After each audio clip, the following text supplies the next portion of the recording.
इस वक्त मेरे साथ राना आसिफ साहब मौजूद हैं और एक बहुत ही अहम मौजू के ऊपर मैं यहाँ पर बात करने जा रहा हूँ। ज़हीर जो मुल्ज़िम है आसिफ साहब, उसकी बेल एक्सटेंड कर दी गई है 17 तारीख तक।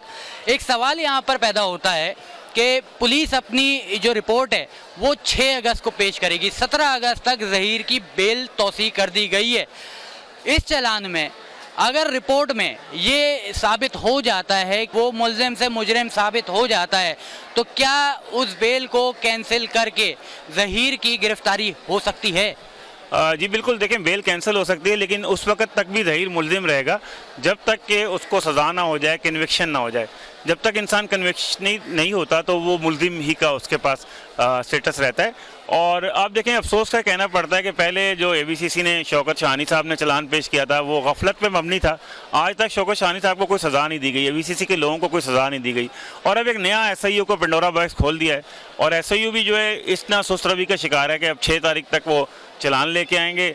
और अगर चलान में वो किडनैपिंग की तरफ जाते हैं, वो इसको लेके जाना चाहते हैं ट्रायल की तरफ, तो फिर ये फैसला होगा कि ज़हीर की जो ज़मानत है वो कैंसिल होगी और ज़हीर जो है वो सलाखों के पीछे होगा और फिर इसकी जो है एक तफ्तीश की जाएगी। तो ये $100 मिलियन क्वेश्चन है कि पहले जो शौकत शाहानी साहब या जिन जिन लोगों ने गफलत की, अगर उनको सज़ा नहीं दे के आगे चले जाएंगे तो फिर ये सवालिया निशान हर बच्ची के केस में रहेगा। हर बच्ची के वालिदैन के आसाब की हिम्मत जो है वो वालिदैन की ऐसी नहीं हो सकती। अच्छा, यहाँ पर ये सवाल मेरा करना इस वजह से ज़रूरी मैंने समझा क्योंकि लोग समझ रहे हैं कि ज़हीर की जो बेल है उसका इशारा यहाँ पर उसको बाइज़्ज़त बरी करने की तरफ आ रहा है। देखिए, पहले ये गलती जो है हाई कोर्ट के जज कर चुके हैं और हम इसको यही कहेंगे वो एक जुडिशल मर्डर ऑफ जस्टिस था, यानी इंसाफ का सरेआम कत्लेआम था। अब उसके अजाले के लिए अगर ट्रायल कोर्ट कुछ कर रहा है तो वो भी अफसोस से कहना पड़ता है कि सुस्त रवि का शिकार है और इतना ये तंग कर देंगे वालिदैन को कि वालिदैन जो है सुलह सफाई की तरफ या नॉन प्रोसिक्यूशन की तरफ चले जाएं। यही वो दकियानूसी अदालती निज़ाम है जो पाकिस्तान में तशद्दुद के बयानिए को बढ़ा रहा है।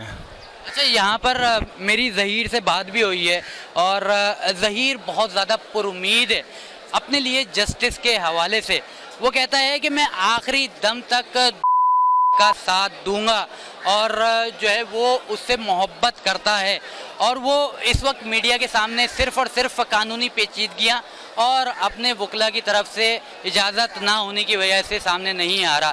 तो आया ये मोहब्बत जो ज़हीर बोल रहा है क्या वाकई उसको इस केस से बरी करवाने में मदद दे सकता है?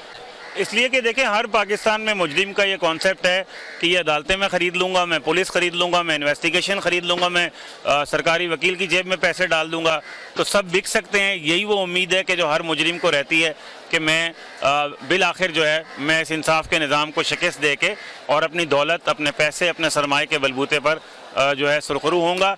यही सोच की वजह से लोग जो हैं पाकिस्तान में एक मिसाल देते हैं कि अगर पाकिस्तान में इंसाफ लेना है तो बकरी की चोरी को पकड़ने के लिए गाय बेचनी पड़ती है। तो ये अफसोस का मुकाम है कि पाकिस्तान की जुडिशरी जो है मराद के हवाले से 10वें नंबर पर है और सर्विसेज देने के हवाले से 123 नंबर पर है।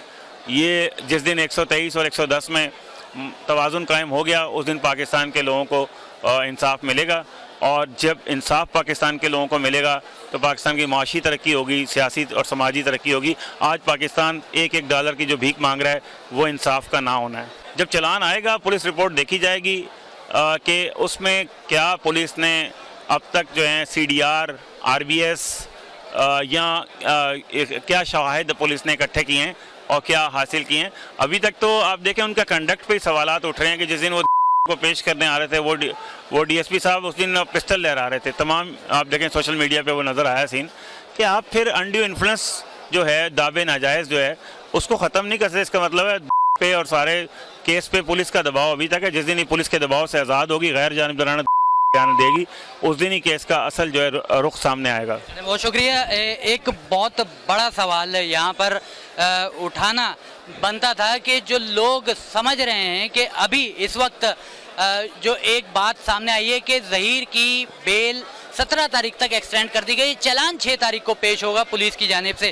क्या ज़हीर को यहाँ पर रिलीफ मिलने वाला है? क्या ज़हीर की इस बेल के दरमियान में गिरफ्तारी मुमकिन है? ये तमाम तर सवालात, कानूनी पेचीदगियाँ, कानूनी एडवोकेट और वकला से ही मालूमात हासिल करना ज़्यादा ज़रूरी है।